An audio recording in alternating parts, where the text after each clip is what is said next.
Okay, when you see the countdown, say on the air, you're on the air, okay? Sure. Great. Thanks.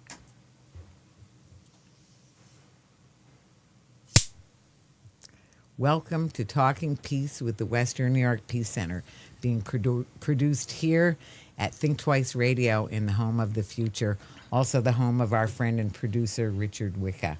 Thanks, Richard. And we thank also our friends at WBNY, Buffalo's original alternative radio station, 91.3 FM. Thank you, Buff State. So when I think of thankfulness, I think of our dear indigenous brothers and sisters, of how, in spite of their land being taken through trickery and violence, the near genocide or attempted genocide that they endured, they still start their every day, their every event and meet up is started with a ganonio, an appreciation where they have salutations and thanksgiving to the people who've made it all possible, as we just did, to Mother Earth for giving us everything we need in this creation for a good life here, and the hope and the prayer that Mother Earth will continue as originally instructed, so that life will continue in this creation. And then have the same salutations and thanksgiving to all the elements, and they go through all the elements, that is the living waters and all the different ways that we see the water, and that it is life itself for us, to the plants and to the animals of all kinds, to the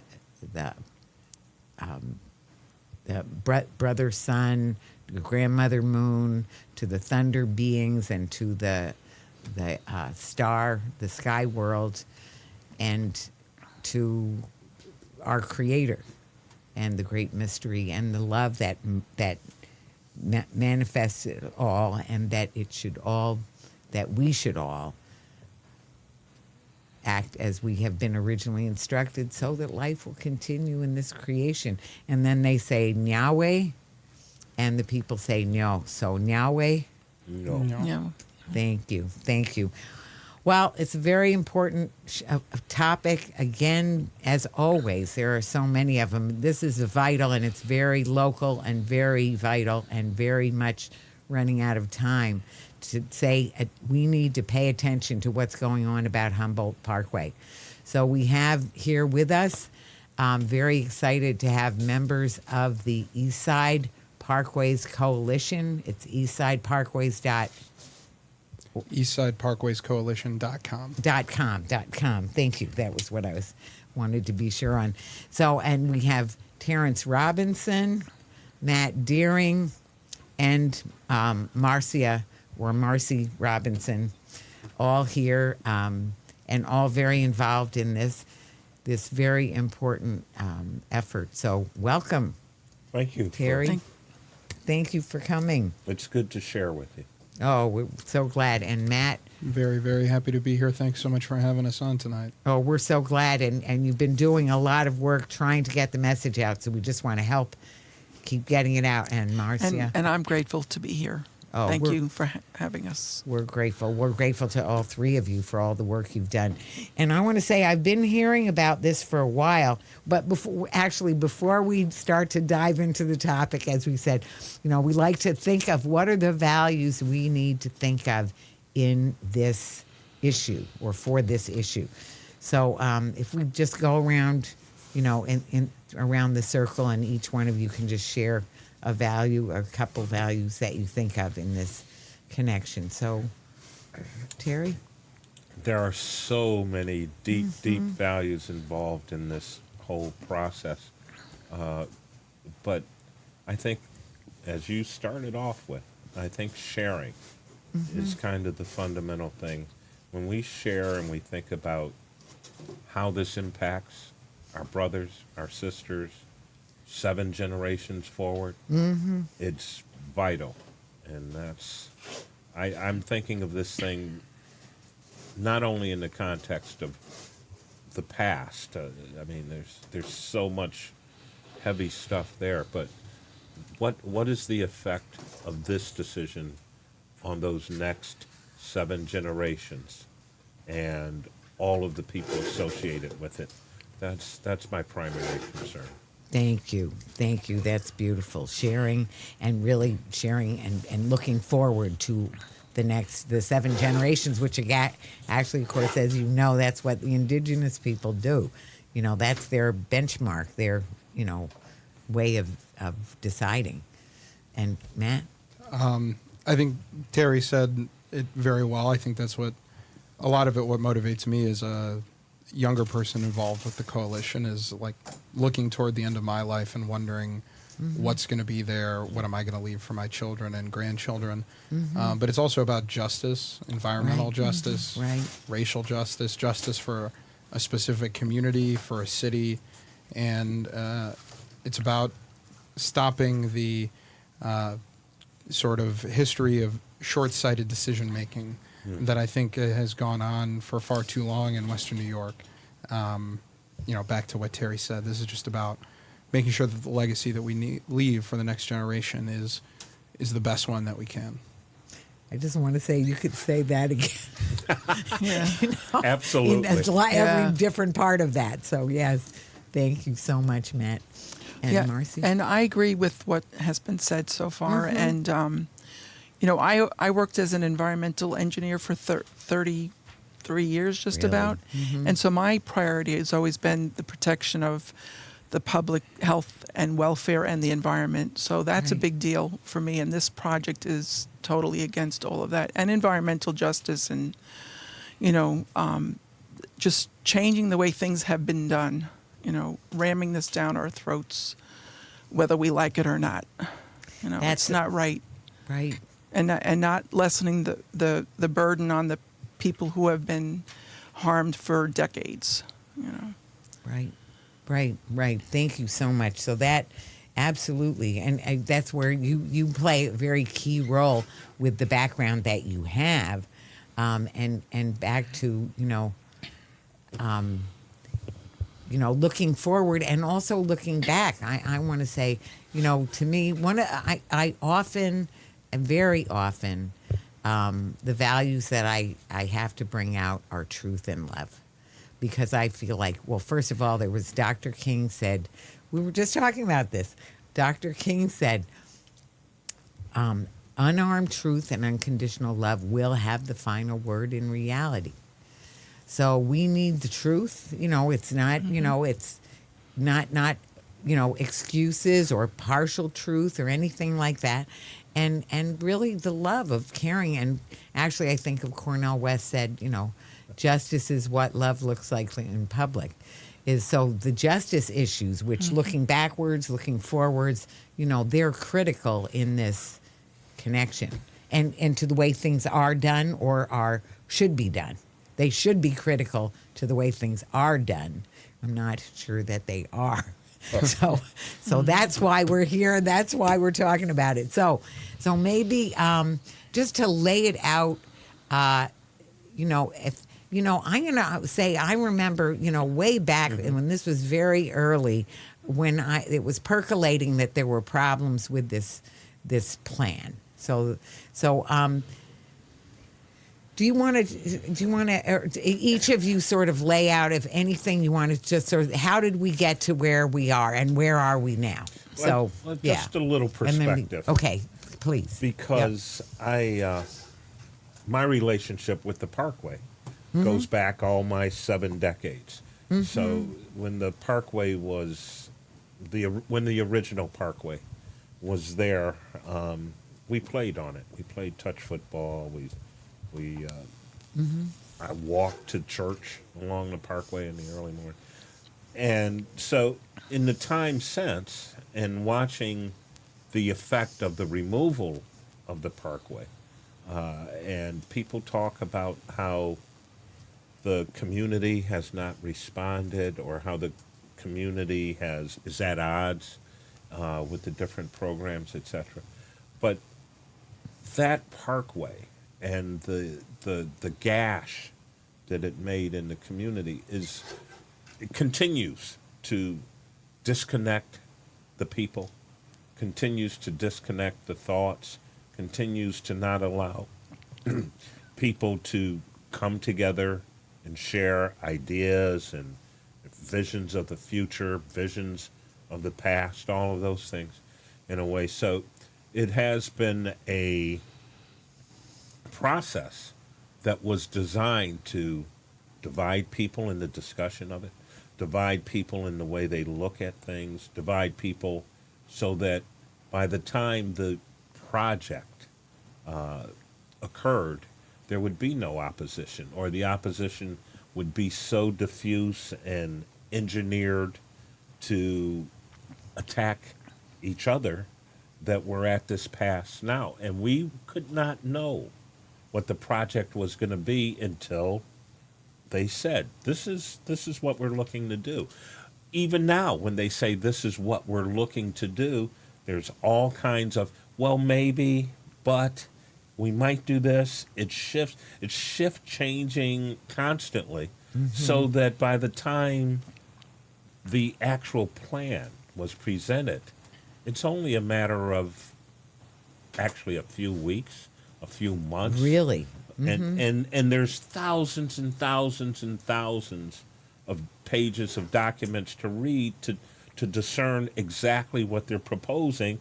And even when they propose something like the tunnel, we're going to do the tunnel, we're going to cap it, but we're going to build it in such a way that if there's a problem, we can remove the cap. We're going to do it in such a way that it might be this long, it might be this wide. We have this contingency, we don't really know, and they're asking you to look at it and comment on it. So it's a thing that flew, so to speak, under the radar for so long.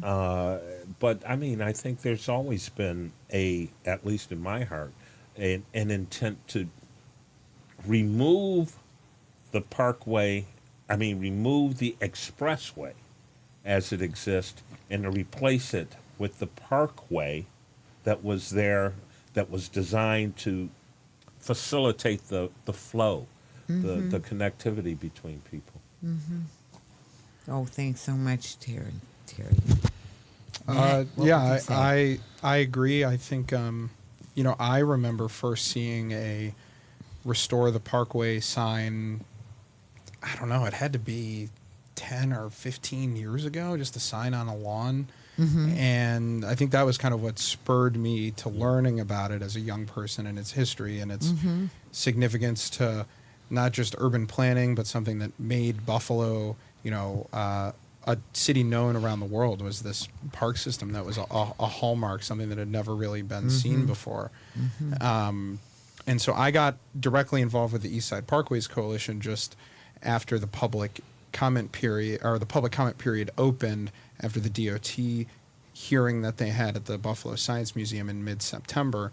But some people may know, some may not. I ran for common council in the city of Buffalo earlier this year. Right. And I made filling in the park, my desire, my belief that we should fill in the Parkway, a pretty integral issue to my campaign. Now, I didn't win. Otherwise, I'd be using a different bully pulpit in order to argue for this change.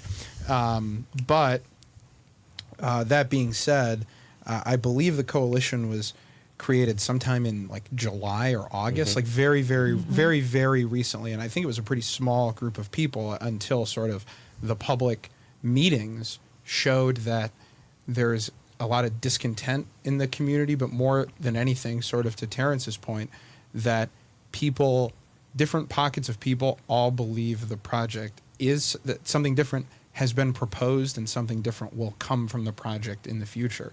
I was out door knocking on Saturday collecting surveys, and I spoke to people who believe that the project will have filtration integrated. The DOT has said that the air currently meets the federal air quality standards and that the air afterward will meet the federal air quality standards, so there's no need to filter the air.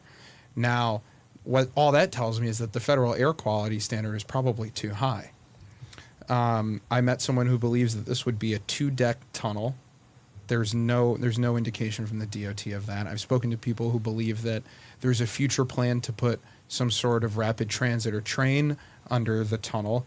The DOT and Labella, the engineering company who's received the design and build contract. They've been, given this contract by the State Department of Transportation. They will tell you very clearly that that's not part of the project.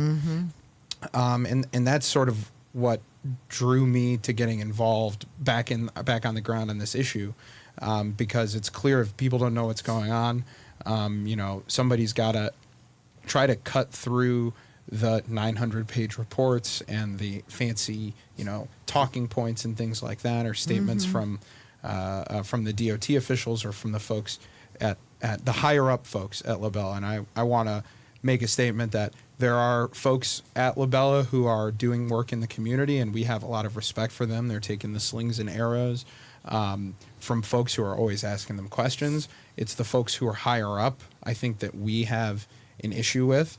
But I think the core piece, before we move on to Marcia, is the core piece is that there's $1 billion in funding from the state from the DOT, from the State Transportation Capital Fund, that's been designated by Governor Hochul to be spent on the Kensington project. There are elected officials, people with the trust of the people in vaunted positions with the trust of the community, who are going out on radio programs, podcasts, and telling newscasters that the money will automatically go away if community opposition to this project is voiced and we ask for a different solution. Reporters, independent reporters, Nate Benson from WGRZ, reported in mid-November that, and I don't have the exact quote from the news story, but it's on our Facebook page, that the money ultimately is state money plus $55 million in a federal grant that was given to this project. So $55 million of $1.2 billion. If you take even if the federal monies were to go away, that leaves you with $1.145 billion. The governor, at her discretion, can choose either to keep the project here in Western New York for the Kensington and place it into the DOT's state's TIP account, same as was done with the money for the 198 Skajakwata project, and can hand the authority of that project over to the Greater Buffalo Niagara Regional Transit Council, as was done with the Skajakwata project.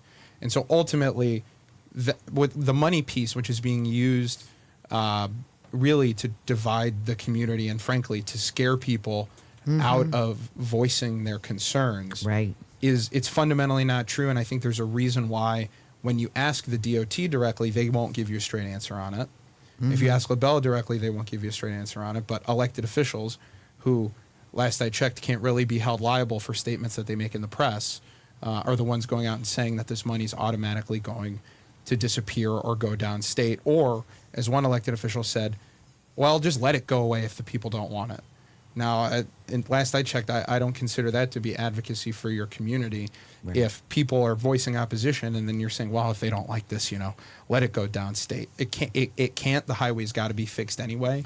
And I think it would be a massive political liability after coming here in the wake of the 514 shooting and saying that we're spending this money here largely because finally this horrific event brought a state, a nation, a world's attention onto the east side of Buffalo, that now we're going to finally try to right this historic wrong.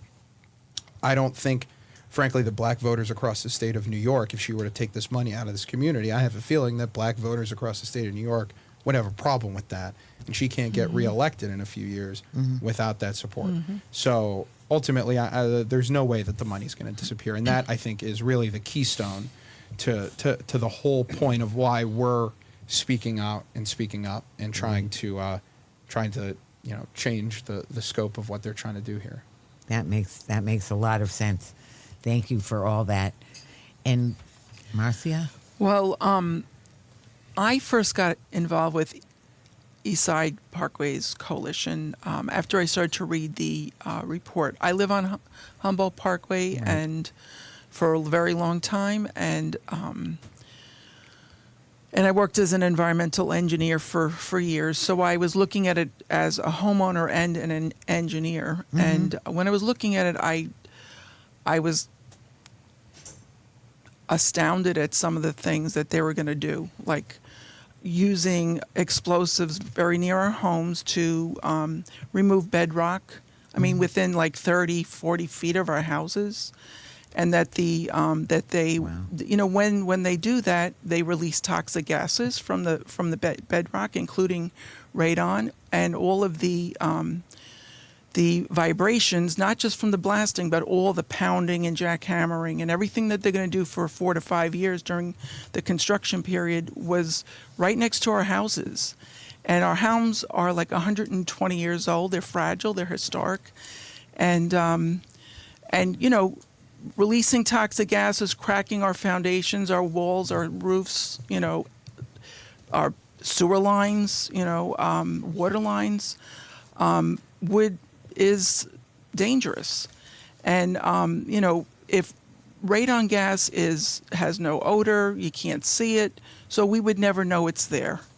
And when I went back and I looked at a concept study that the DOT did in 2012, they mentioned that as an issue, that they need to monitor the basements of our homes during this period. Right. And the other thing was they have 250,000 square feet of concrete in the bridges and the retaining walls that have a asbestos-containing material on the back that they say is non-friable, but after all these years of deterioration, I don't think it's non-friable. I think it's friable, and I think it will be released when they're sawing it and breaking it up, crushing it to remove it, and that will be released into the air and could affect the health of the people that live along that Parkway. And the other thing was that they're looking at two scenarios that are exactly the same, except they're concentrating all the pollutants and pushing it out the end of the tunnels, each end, and that's increasing the concentration of all pollutants. They only looked at CO and PM10 and PM2.5, but there's a lot of pollutants. There's all kinds of mobile source air toxics and things like that, and they didn't look at those. And so Matt said, the DOT is saying that they're in compliance with the standards, so our air is clean and we're good. But we know that people all along Humboldt Parkway are getting sick with diseases that are caused by vehicle exhaust, like asthma, all kinds of respiratory illnesses like COPD, leukemia, lung cancer, heart attacks, heart disease, learning disorders, dementia. I mean, there's so many things, low life expectancy and low birth weight babies and premature birth, things like that. And what is causing this? I mean, they've never once measured anything in our air. So, what we really need is an air quality study and an environmental health risk assessment, which looks at the cumulative effects, like the layer upon layer upon layer of contaminants that's making us sick. And that's not even a thought. They've been working on this for 15 years or so, and they've never once thought to do something like that. I just have a lot of issues, and then Matt and I have been talking about the whole park system, which is basically a intensive green roof. So they're telling us that they're going to have a park. They have a replica of Olmsted Park on top of the tunnel that's supposed to suffice. It's as a poor facsimile. Right, exactly. And in 3 feet of soil, and then they have a 6-inch drainage section that is going to deteriorate over time. The roots of the trees will penetrate that and possibly the structure itself. And it's going to have to be removed at some point. And that means all of the trees go, the soil, and they're going to have to redo the whole thing and possibly replace the cap of the tunnel. They don't talk about that, out in the open, but it's it's parts of it are insinuated in the report. So I mean, if you add one and one together, you get two. And and these Right. these reports aren't, these are reports written by an engineering and design company. They're not easy to read and like understand. They don't tell you what building No, of material. course. They tell you Yeah. vaguely what sort of building material that they're going to use, but they don't tell you specifics. They don't tell you whether the insulation is going to be from Dow Chemical or it's going to be from Owens Corning. But I've done a little bit of research, and I found some documentation from NYSERDA, which is the New York State Energy Research Development Agency, that outlines some of the types of insulation, for instance, that would be placed in the bottom of the cap. And so I brought some documentation just so folks can't say that I'm spreading dis or misinformation. I assuming that the cap requires high load styrofoam insulation, which is what NYSERDA instructs you to use in the construction of both green roofs and highway caps. And it's also recommended for use in states around the country. I was reading just last night about a highway cap project in Dallas, Texas, that they're doing that has the same sort of exact stack of materials used in it. So for Dow styrofoam 1 by 24 inch butt edge high load 60 extruded foam insulation. The important part, it's styrofoam, so touching it's not going to kill you. It's flammable, so be careful if you're a firefighter. But I think the most interesting point is in point 7. And again, this is from Dow. I found it on like the Masons Union website, actually. And it has conditions for safe storage and its shelf life. Now, I think shelf life by most corporations is measured in ideal conditions. The shelf life of this insulation is 360 months or 30 years. So there's kind of two options here. Right. Either after its actual usage life is up, the state digs up the park and replaces it, essentially re-traumatizing a community, making them watch the park be torn out again, or what's equally as likely is they let it fall into disrepair as they do all across the state. Right. So that's just one piece. And then when it comes to the membranes, if you use the most expensive, which would be PVC, it'll last 60 years. The cheapest is like 10 to 15. So at some point, this is going to have to come up and be replanted, and those trees will never get to be anywhere near 50 feet tall. So you did also show some, you were picking up Yes. different maps. So I'm not going to ask you about them now. I want to go back to Marcia for a minute. But I assume that those are on your website, too. They are. Yeah, and that they're all on people can see Eastside, that. parkwayscoalition.com. We've got a But- documents page, and you can find all of the stuff that I've Right. shown so far there. Right. And so what else were you going to say about the health Well, effects? Or was that... another one of Or the what things else I were was you going gonna to say? say is Yes. that people don't realize that the tunnel is going to be larger than the expressway is now, so it's encroaching on our homes. Mm-hmm. And then beyond the tunnel is they'll have underground utility rooms that basically come up to the curb, below ground. So all of that, I mean, it's just kind of bizarre that we would have a tunnel in our front yard, basically. And they talk about how the value of our homes are going to go up. But I don't know anybody that's going to want to buy a house with a tunnel in their next to their living room. It's right. insane. So that you couldn't you can't dig into your own property. really, It's right there, and all the vibrations, the stuff that happens in a tunnel, the accidents are going to be increased because tunnels Right. have an effect on you when you drive. Right. And you move away from the wall, or they just have a weird effect Right. on your driving. So I mean, we're going to have increased accidents, and on top of that, they have these jet fans in the middle of the tunnel, like across from our house, that I'm assuming that when there's a fire or there's some sort of congestion, they're going to be on reverse, pumping toxic air and smoke out of the tunnel into our neighborhood. So there's so many things that are bad about this. It's just an insane, absurd plan. It just boggles the mind as I'm listening. So I want to say, we've been talking about the environmental and health effects primarily. I just want to say, in full disclosure, that you two are married and Yes. have your and live right on Humboldt Yes. Parkway, or above the 33, I guess I could call Yeah, it. we can. It's right. in our right across It's, across the way. it's at the verge of your front yard. Yes. Yeah. So, so the other thing, another thing, not that we've left off, and I know there, Matt, all those things that, are showing what are the health effects currently, which haven't been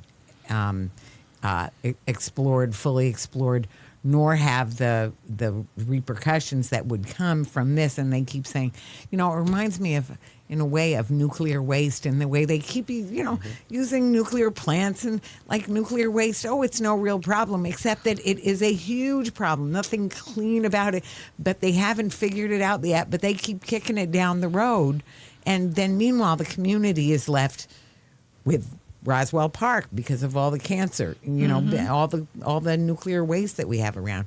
So it's that same just blocking off and ignoring or pretending away the things that are inconvenient.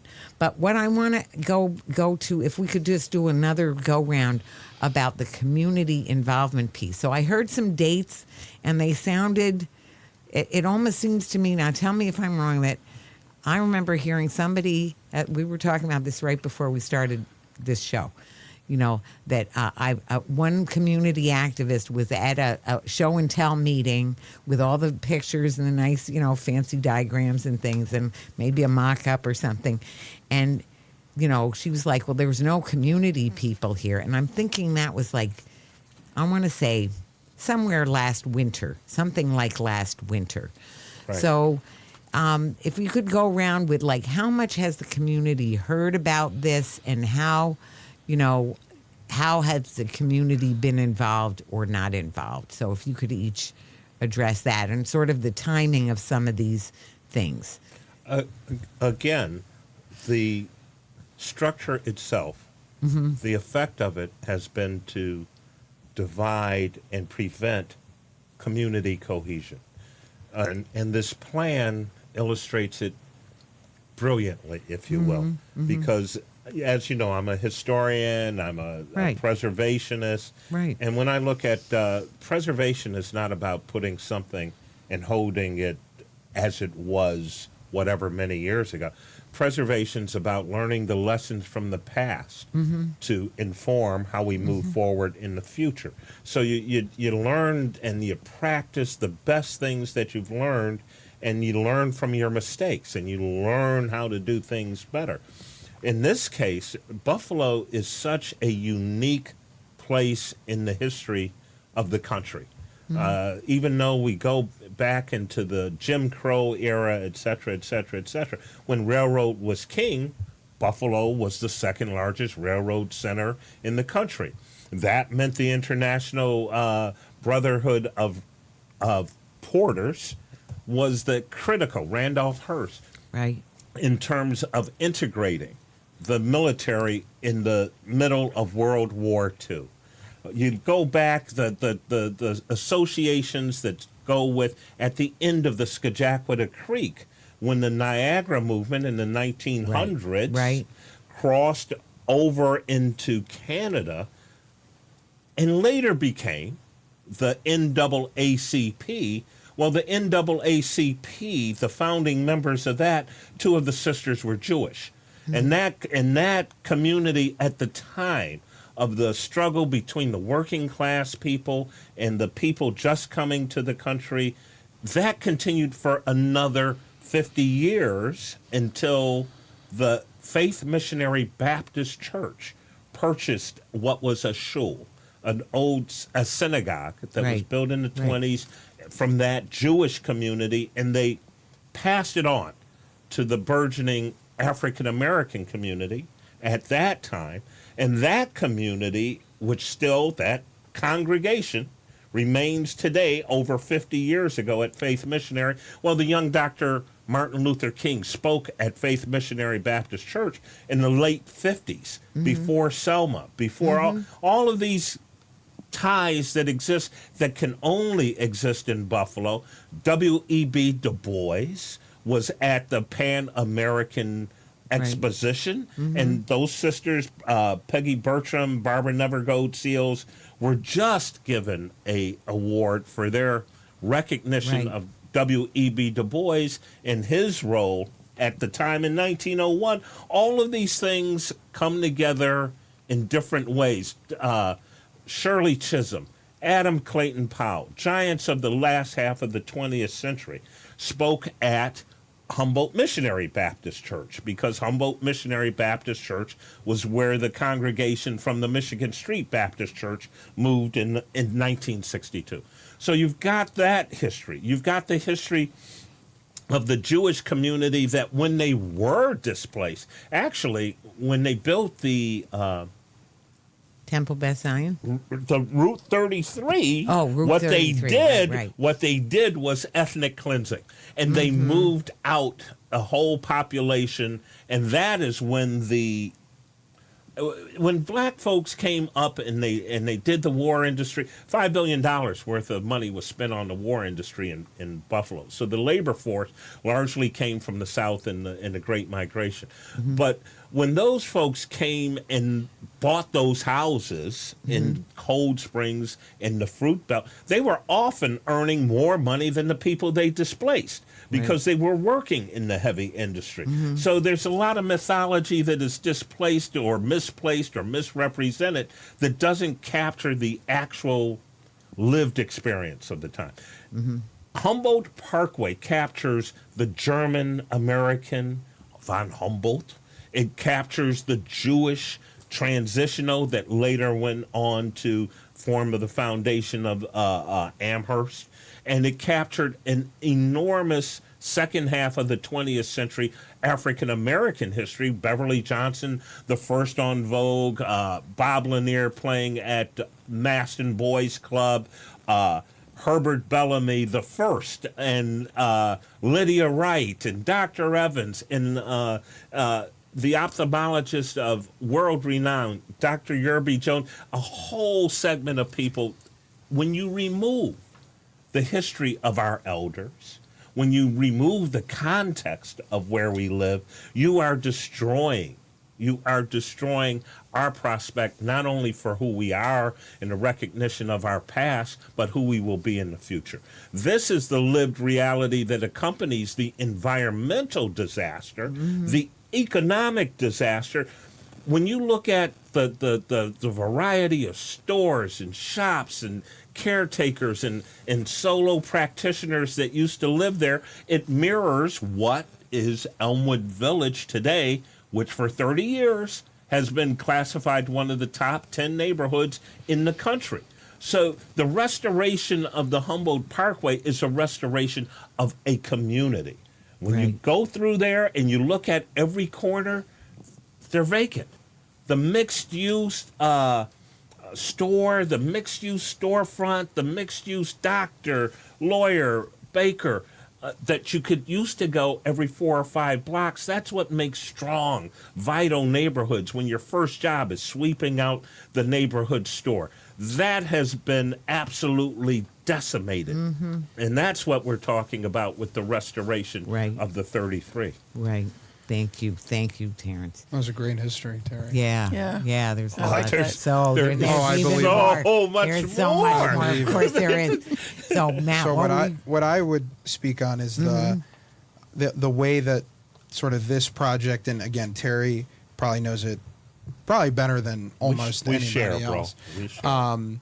So there's a group called Restore Our Community Coalition, has been around for quite some time, has been advocating for a reconnection of these neighborhoods for, I think, officially 15 years, but really the core of it, I think that many of those people have been pushing for this for quite some time. And so we, with the Eastside Parkways Coalition, we have an immense amount of respect for Stephanie Barber Jeter and the work that the people in Rock have done to get us this far. But what we're advocating for is that in the wake of 514, when the governor came here and said, frankly, that, well, this community finally deserves some money. They finally deserve something. To Right. say that the cap is not enough, right? It does, and it leaves out the fruit belt. It leaves out neighborhoods that are north of Ferry Street, if anything, in some ways. And again, not to cast aspersions on the motivations of the people who are doing this, but it quite literally targets them there at the end of the tunnel. And all of these increased rates of both particulate matter, carbon monoxide, and Right. other pollutants. Right. It does nothing for the other black neighborhoods that extend further east through the 33 corridor, out past Bailey, even into northwest Cheektowaga, which is currently and still is a black neighborhood, right? Right. So if we're talking about reconnecting the east side, if we're talking about reconnecting Buffalo, if we're talking about ending a history of racial segregation, urban renewal, hostile urban design like the 33, Yes. redlining, we've got to have a comprehensive plan for this. And at Eastside Parkways Coalition, we think the only way to truly have a comprehensive and fully restorative process is to fill in both this portion and then working forward the rest of, and eventually get rid of this entire highway that's destroyed a community, as Terry said, destroyed a vibrant commercial district. We've got data that shows that the city streets themselves, the radial streets that run east to west in what is probably the best designed city in the United States of America, can handle an increase in traffic. And we even know that because, as I said at the beginning, buried at the very bottom of my stack of papers, the State Transit Capital Fund, we're not Oregon. You can use DOT funds for any sort of transportation project, whether it's highways, roads, airports, or train stations. So in the future, what we think we could do with this money alone is to then invest in green public transit that it eventually gets cars off the road at all. Because for as much as the DOT... Oh, hallelujah. As much as the DOT likes to talk about, oh, well, emissions will go down when people start to buy electric cars.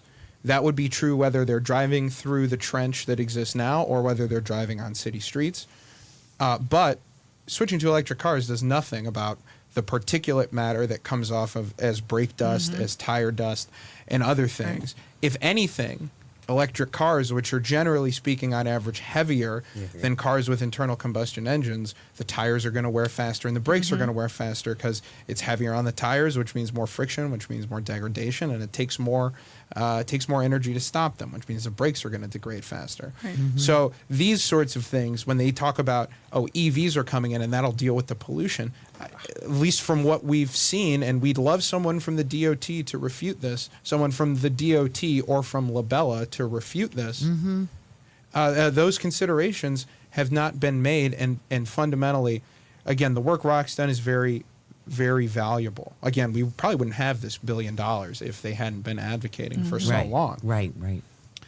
But the community is, people will and have, and I'm sure will continue to accuse myself and other members of the group. They will lob rather scurrilous accusations at us.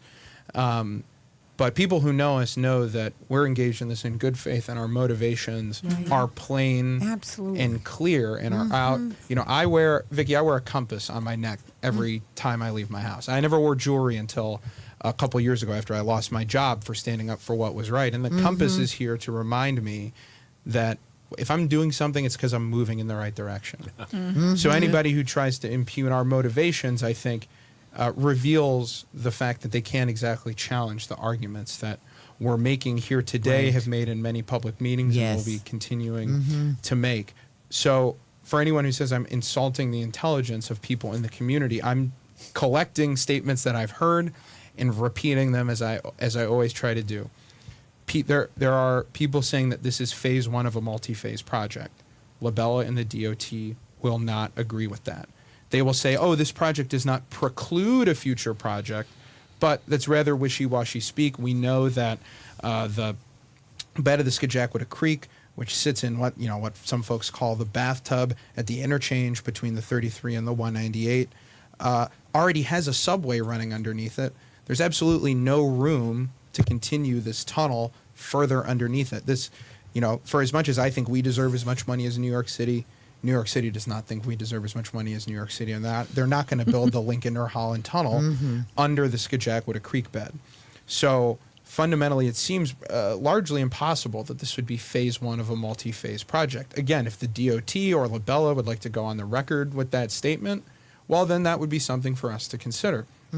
The state's also projected to be in a rather massive budget deficit in the next 5 or 6 years, so I don't know where any money for a future phase project would come from. Again, like I said, I've heard people say this is going to be a 2-layer tunnel, that there's going to be a train running through it, sort of all these things. It's clear, and I've heard through the grapevine a bit, that there was supposed to be extra money. And again, like Labella has a community representative who's out and again is talking to people in the community. I don't mean to disparage or demean her at all. We've had good conversations. I actually just spoke with her. I ran into her just a couple days ago.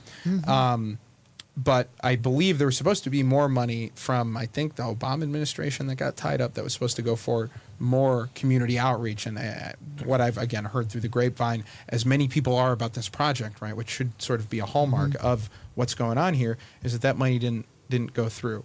But, I mean, I talked to people on Saturday who think the air is going to be filtered. They don't know that it's not going to be, and yet they've sent a statement in support of the project. The comments to the DOT were released today. You can read them on the DOT's website. We're waiting on them to tally them up and say what's pro, what's con, and what's neutral. Again, motivated reasoning. They're going to find anything in a comment that they can say is pro the project.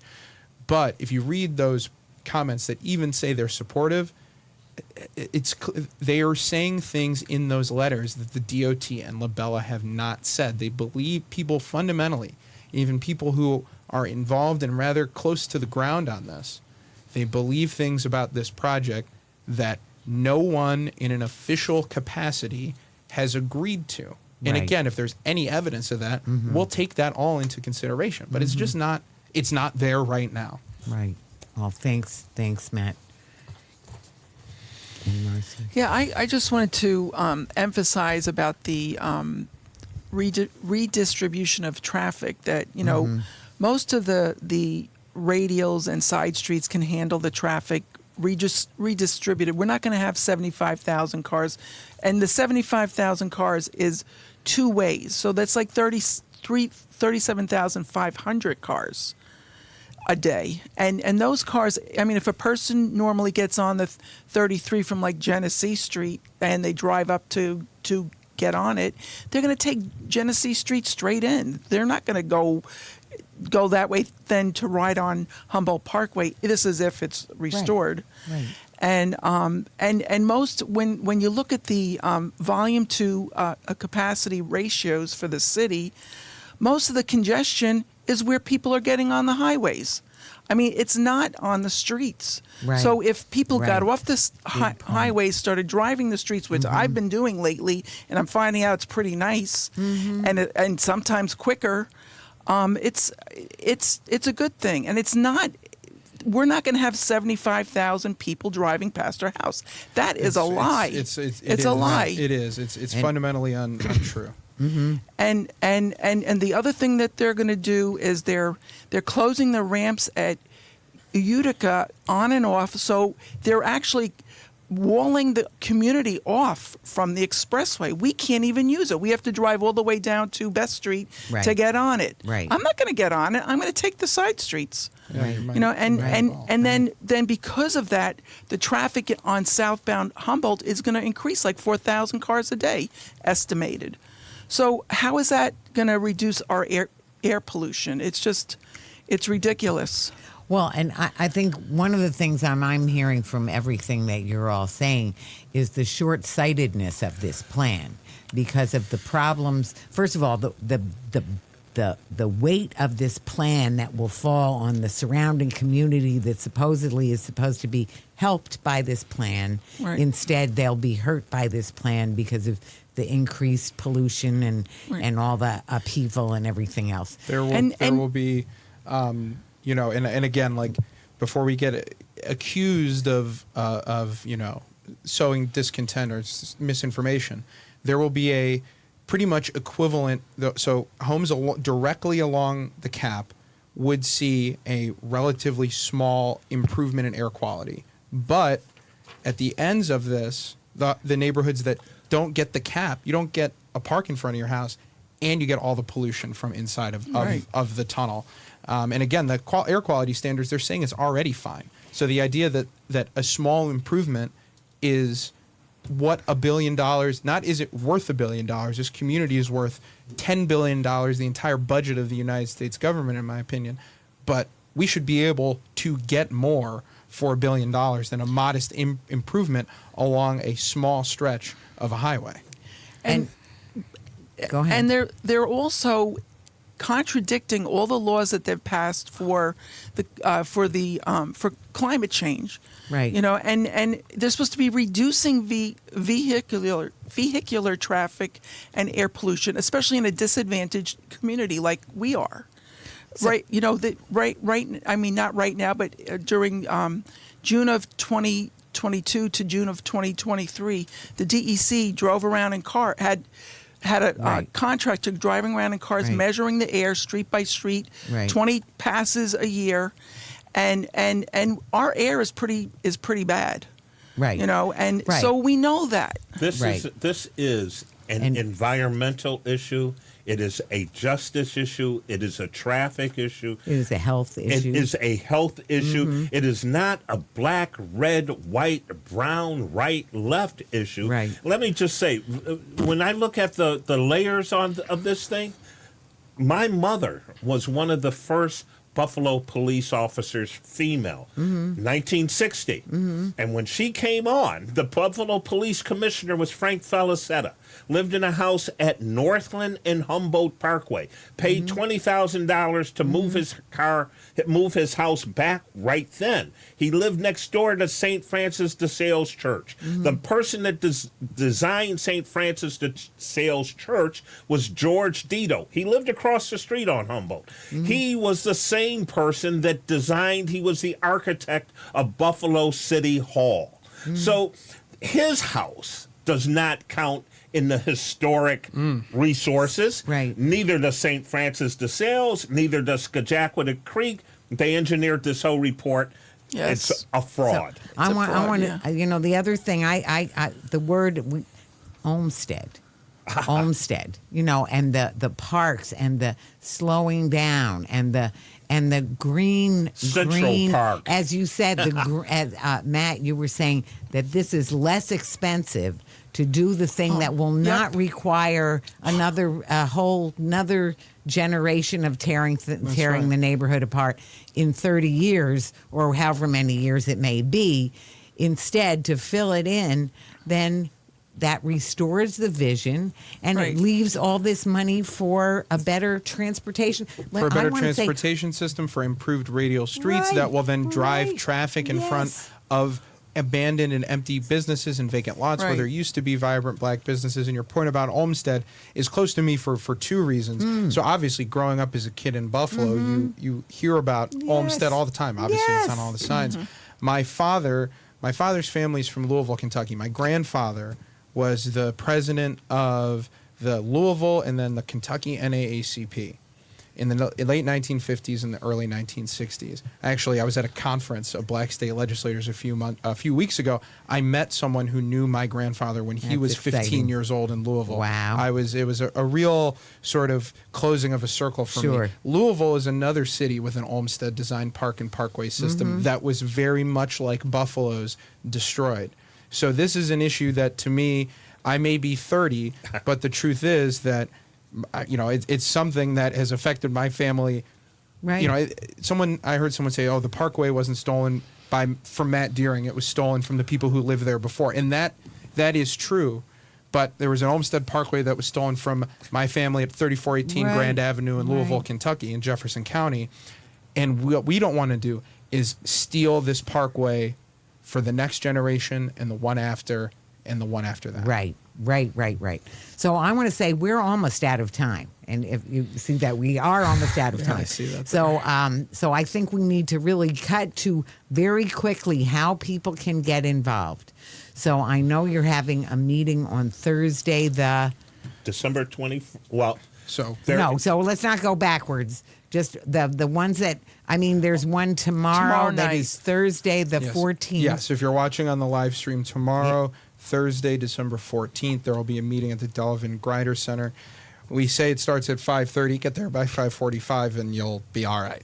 And? And then Friday. we're having an info session that I believe is from 4 to 6 p.m. The 15th. On the 15th, also Right. at the Delavan Grider Center. It's a presentation of more research by the students of Professor Brad Wales at UB, the Small Built Works program, who's been making a lot of these great graphs and things with publicly available data. The data Right. didn't come from the Yep. middle of nowhere. And then next Thursday, the 21st, The there'll be a meeting 21st. that's being hosted by We Are Women Warriors, which is a group that is, People- Betty Jean. Yeah, Betty People Jean. are at this show are very familiar with Betty Jean yeah, Grant. and Betty Jean Yeah. Grant, one of my idols, really, will be hosting this event at the Meriwether Library at 5:30 next Thursday, the 21st of December. So if you're 21st. listening on the radio, that'll be your first opportunity to show up in person and get involved. And then you can always go to eastsideparkwayscoalition.com, where we've got all of our resources and research that's publicly available. We've got color-coded maps that are a Right. little bit easier to understand than what the DOT's put out. And there's also instructions there on how to submit your thoughts and comments to the Department of Transportation. While it's true that the official public comment period ended and as a show of quote-unquote goodwill was extended for an extra 2 weeks, what they're doing is, like many things in this project, merely meeting their minimum legal obligation. Now, you can still contact the DOT. So if you go to kensington.dot.ny.gov, you can, if you go to our website, you can find all the links, and there's still Right. an email address that you can email thoughts and comments to that they say will be considered. So that is the website to go to,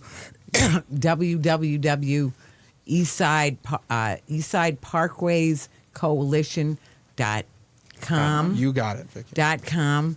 So that is actually on the write-up for this show.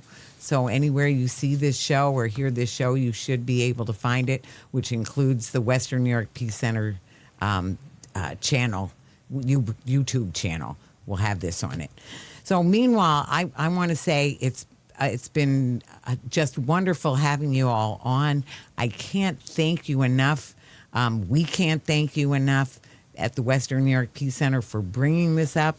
It's such a huge issue. It affects us all so much, and it's urgent. Because It's this urgent. is the time is, the clock is ticking, and there's this way that inertia keeps things going the way they're going, and so people who've decided they want this to happen are gonna do it unless the community rises up And quickly enough and loudly enough.